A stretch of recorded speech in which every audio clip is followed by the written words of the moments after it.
delighted to be here, and indeed want to thank the Minister for setting the scene of the changes that are happening at central government level in terms of planning, and indeed the new leadership he alludes to, many of whom cut their teeth in this part of the world.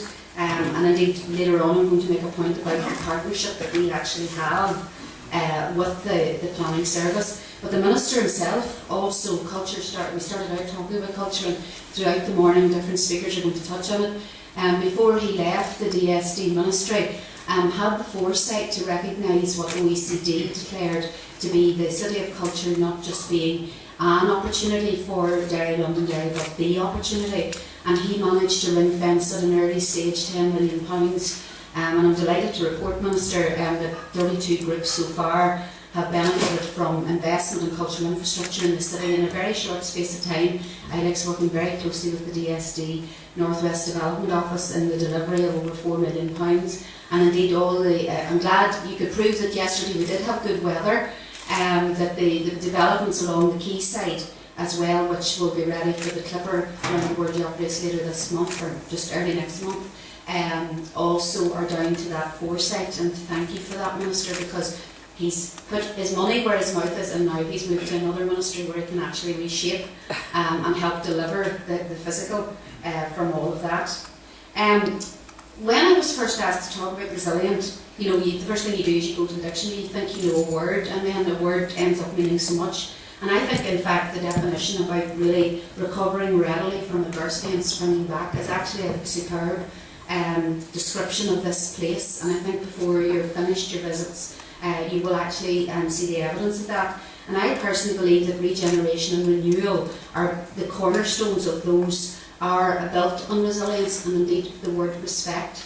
And it's respect for the spaces, the places, but most importantly the lives of the people that we are working with.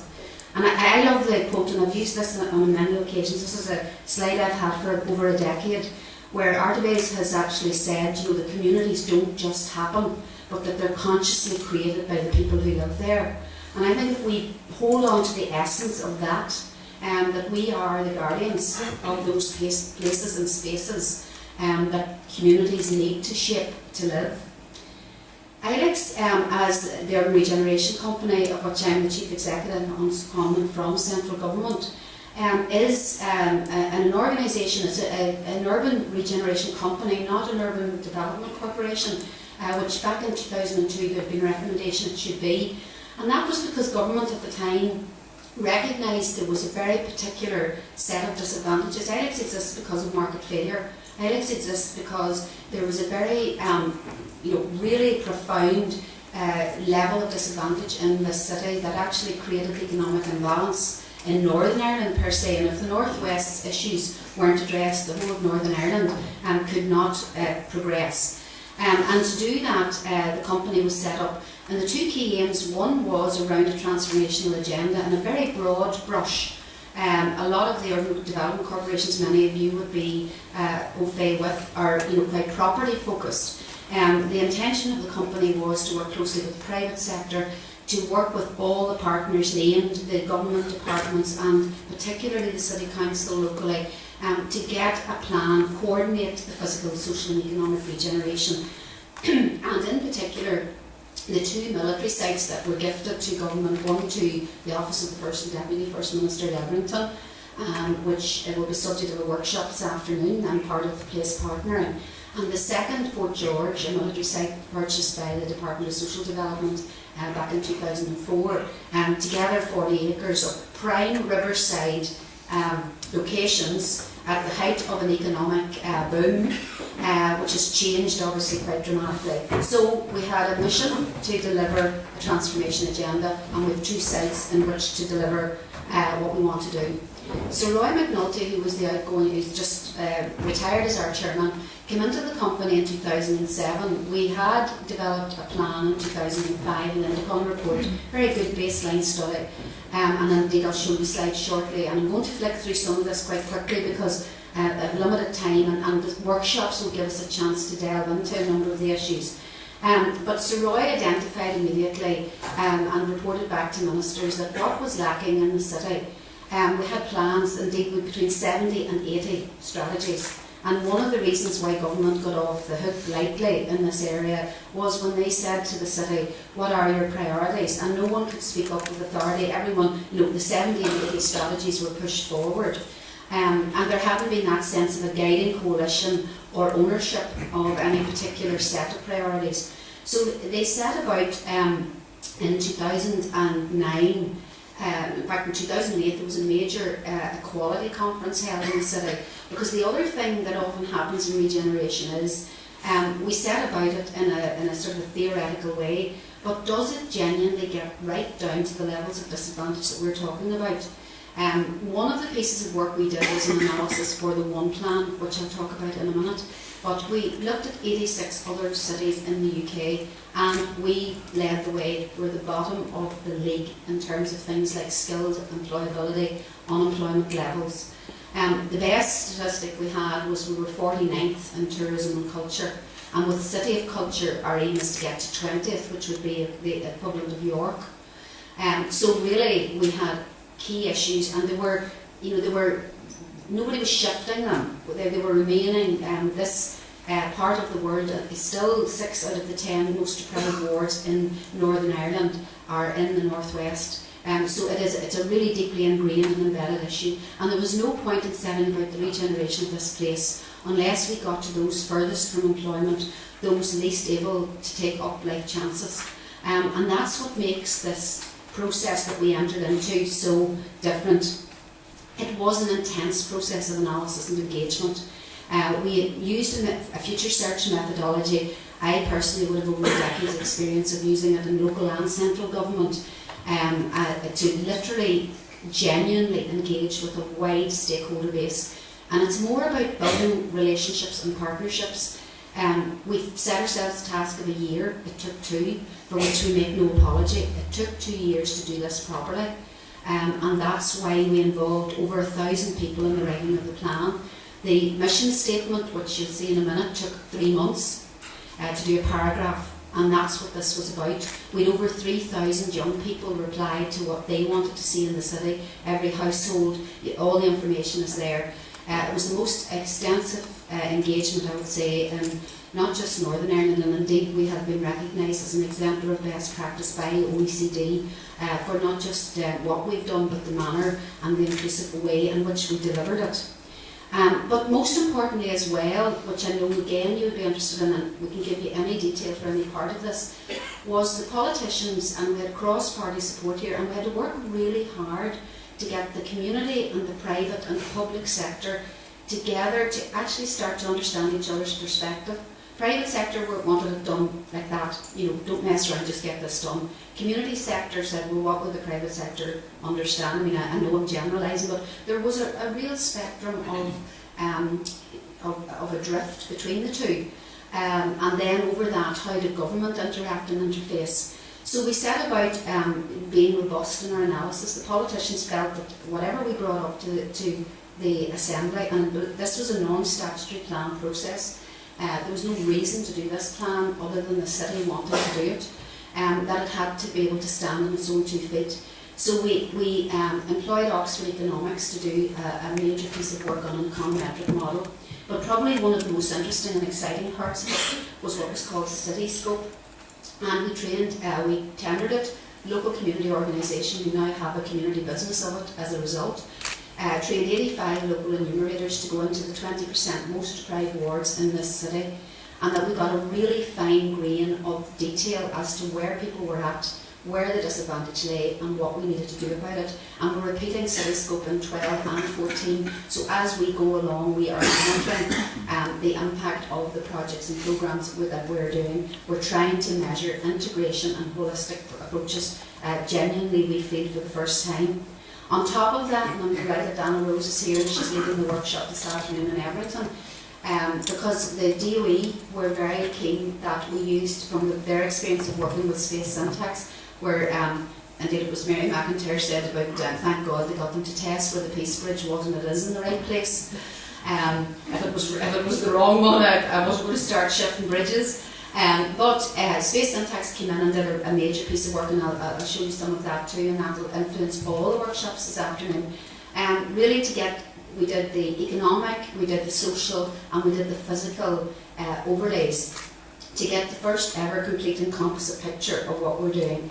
And it led to the one city, one plan, one voice. From 189 priorities, we got down to 5 themes and 11 flagship game changers for the city. Now, a huge process of negotiation lies behind that one slide. And a lot of you will say, well, those are things that we would have in our cities. Absolutely. But it's what's below them. One I'll just point out, because again, time doesn't allow full detail, but for example, the Foyle Valley Gateway, which is subject to one of the workshops this afternoon, is a disadvantaged area on the edge of this wonderful building. An interface area with the fountain and the bog side, one of the most deprived communities in the city. When we started to get worried about geography, because we thought if we start picking out geographical areas in the city, you know, you'll have every neighbourhood saying, well, what about me? We didn't get any of that at all. There was a very mature acceptance by those involved in the process that the area in the city that really required a targeted response was that area. And if that area was addressed properly and was put right, and the council are leading on that work, that would be a benefit to all of the other communities. We also would benefit from the integrated nature of what we're trying to do here. It's things like the expansion of the university, an early intervention city in terms of health and education, our tourism product, our digital, which is really going from strength to strength. You're now in the first city in the UK and the Republic of Ireland to be 100% superfast broadband enabled. And indeed I was told by BT, who are one of our corporate sponsors, which came out of City of Culture, so the whole thing joins, that we're probably going to be unique as the only city in the world that our cabinets are totally enabled. It's not economic to do it anywhere else, it will never happen again. So, you know, those things all started to spin. And it was because we moved from a community that really had suffered. This is the adversity and the resilience piece. There were high levels of scepticism in this city. This city had been let down on numerous occasions. There was huge cynicism about, and it's not gone away. I mean, it's sitting there very close to the surface because disadvantage fuels it. People who are living in the worst of times in terms of the economy are right to feel cynical about their place and position in society.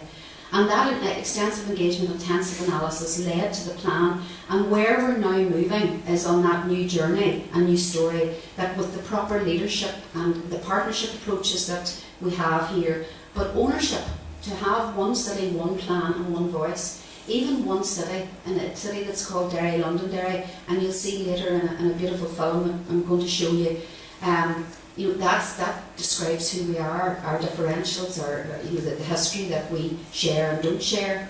And it's also about literally joining up government and bringing it down to meet the knowledge and the power of the locale. And the targets that we will have 12,900 jobs, that we will improve the GBA by 500 million. But the interesting one was not only did we write a plan, which is what happens, goes on a shelf, we worked with the OECD to create the local development system, which means that we have now a structure in the city to deliver. We have a strategy board jointly chaired by the council and the mayor and the chairman of Ilex, and representative of all interests, the business leaders group, a regeneration forum for the community and voluntary sector, who are represented on the forum. And also below that we have a regeneration unit, which is the chief executives of the key agencies. And then most importantly, our plan is now in Programme for Government for Northern Ireland. It's in the investment strategy for Northern Ireland, it's in the economic strategy for Northern Ireland, and there's an interdepartmental working group who will oversee government's response to the plan. I mean, people are asking us, how did you do that? Our politicians here locally worked tirelessly and together to make sure that the one plan was what went forward as one voice. And that, I can't underline the importance of that enough. And when we went in there, we said, well, you know, the usual thing is begging bowl. There's an awful, I'm reluctant to, it's a true story, so I'm reluctant to share it because I think we've moved on so much. But when I first took up post almost 3 years ago now, in Derry, the first week I was here, and apologies to those who've heard this before, I was told the joke about the Derry man and the jumbo jet, and asked what had they in common. And it was when you switch them off, they're both still whining.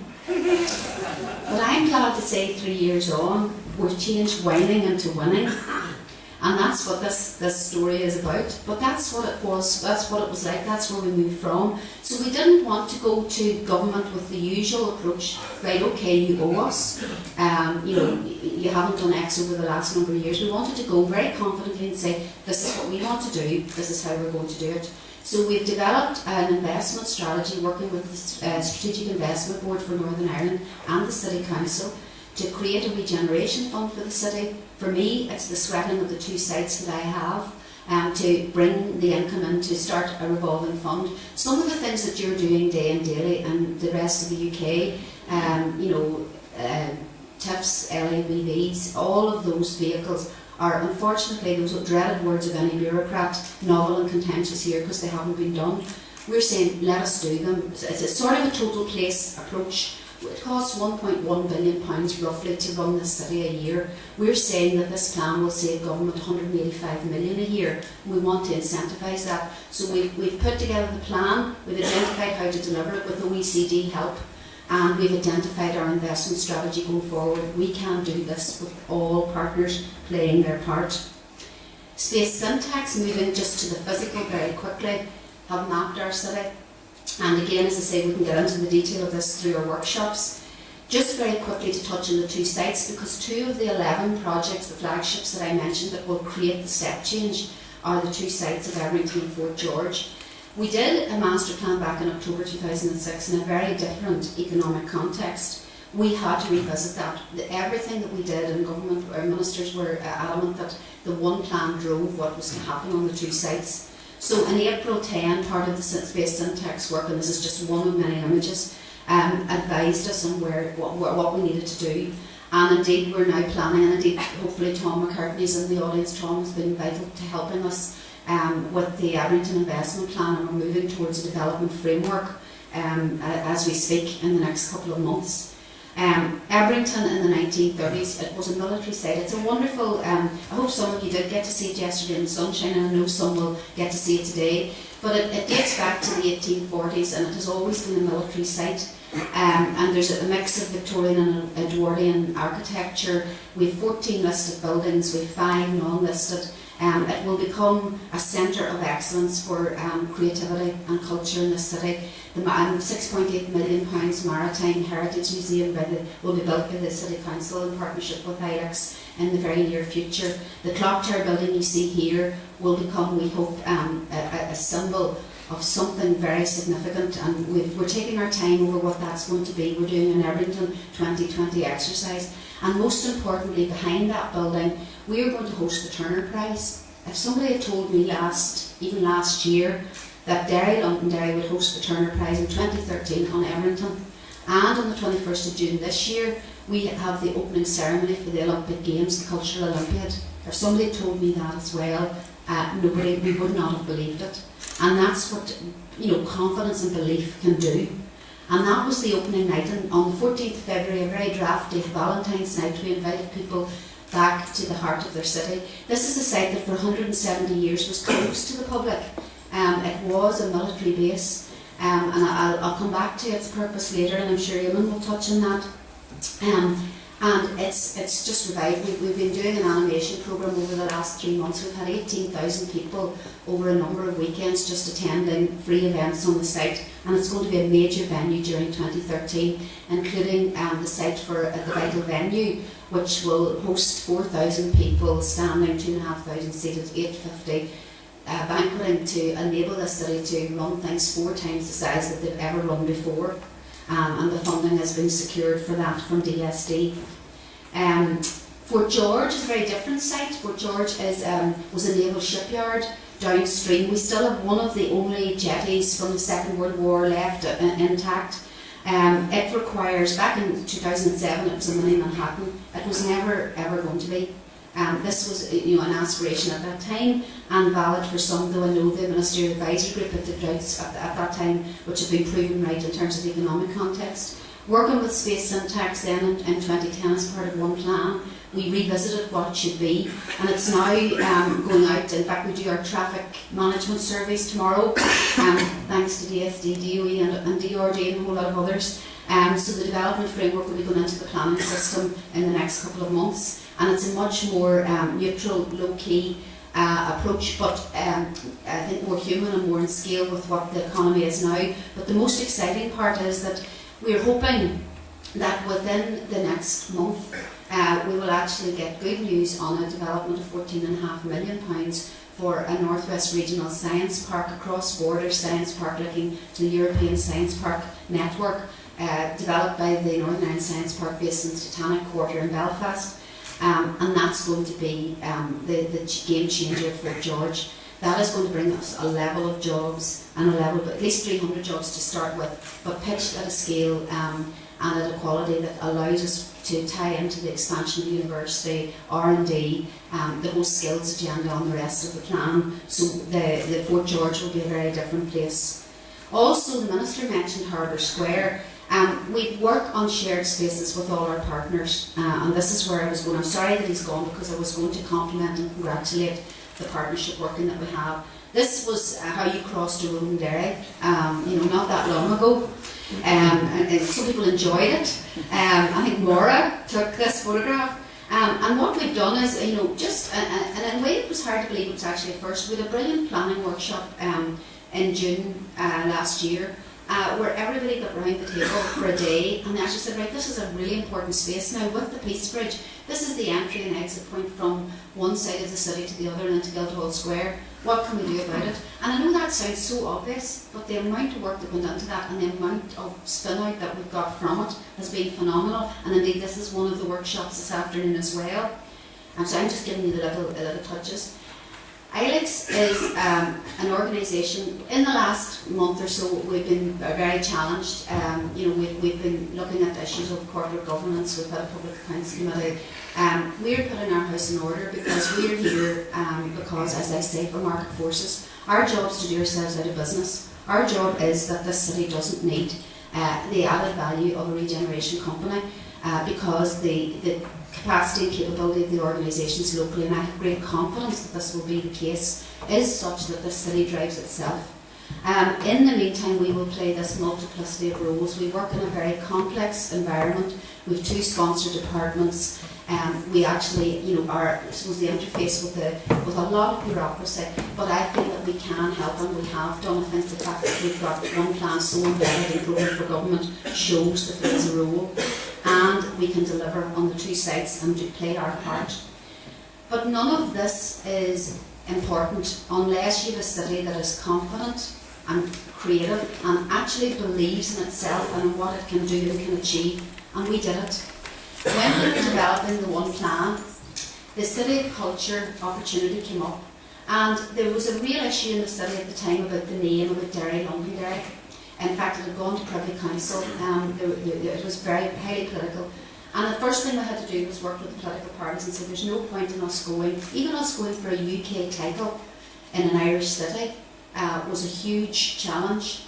And we did it, and we went in with 55 other cities across the UK. We got down to 28, and we were sort of starting to get to pinch me moments. And the passion that bid process unlocked, particularly amongst young people, the social media, we had 18,000 on our Facebook site, Birmingham at 1,800. It just captured the imaginations, and it proved what we all know, that deep groundswell of creativity that exists in this city, that resilience that is there and has never gone away, was there. I mean, I actually get very emotional. Know everybody in that, and my friends keep saying Mary's sitting over there. In fact, I know what her teeth look like. Say this is a dentist. They're all. I think a number of them went to the dentist after it, and they hate me using the slide. But to me, it just captures that moment of joy where this city believed in itself because other places saw the passion, the authenticity, and the possible transformation that the bid produced.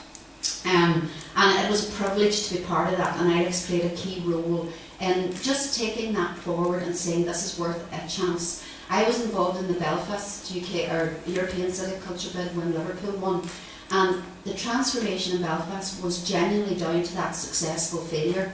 There was £165 million worth of capital investment secured by government. I was permanent secretary in the Department of Culture, Arts and Leisure at the time.